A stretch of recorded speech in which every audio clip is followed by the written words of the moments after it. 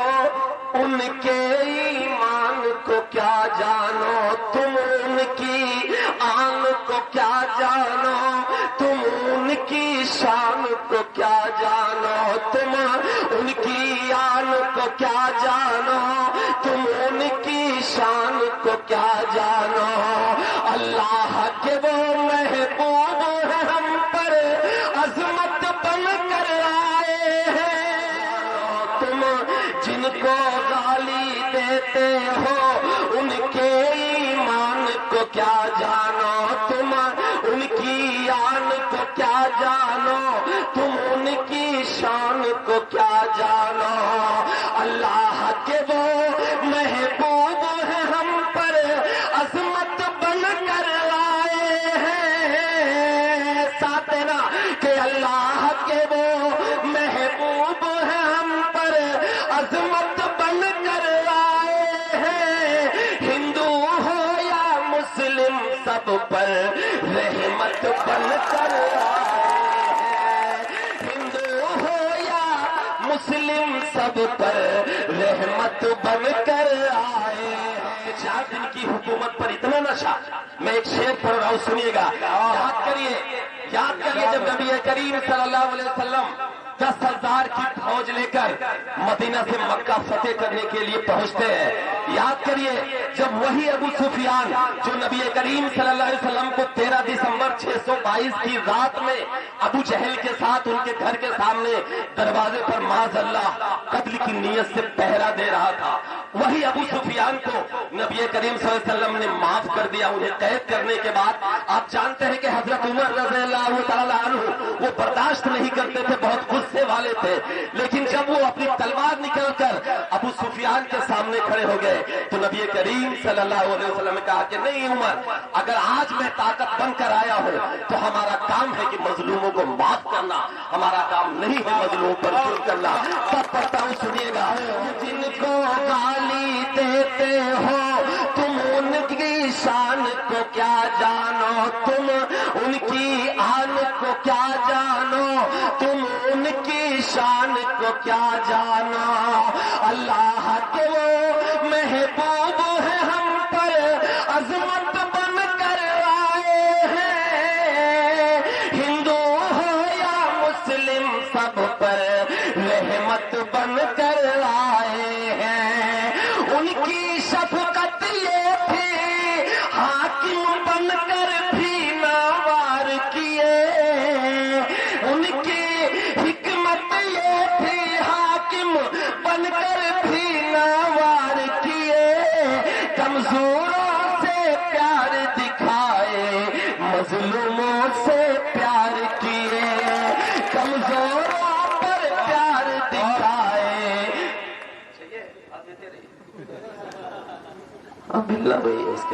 پیار دکھائے مظلوموں پر پیار کیے، ان کی سنیے کہ ان کی خاطر مرتے دم تک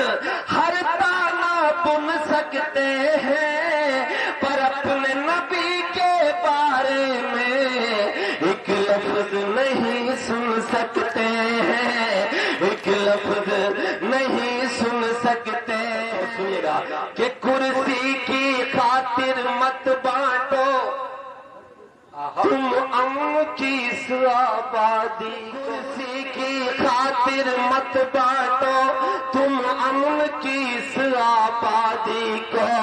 مولانا آزاد کی اور گاندھی کی پیاری ماٹی کو، امن کی گنگا جیسے بہتی ہے تم اس کو بہنے دو۔ اس سے بڑی کیا ہو سکتی ہے کہ ایک نعتیہ مشاعرے میں ایک ہمارا ہندو بھائی مائک لگا کر بیٹھا ہے، یہی اصلی ہندوستان ہے، یہی اصلی ہندوستان ہے، اور اسی ہندوستان کو مٹانے کی کوششیں کی جا رہی ہیں۔ تب پڑھتا ہوں سنیے گا کہ کرسی کی خاطر مت بانٹو امن کی اس آبادی کو، مولانا آزاد کی اور گاندھی کی پیاری ماٹی کو، امن کی گنگا جیسے بہتی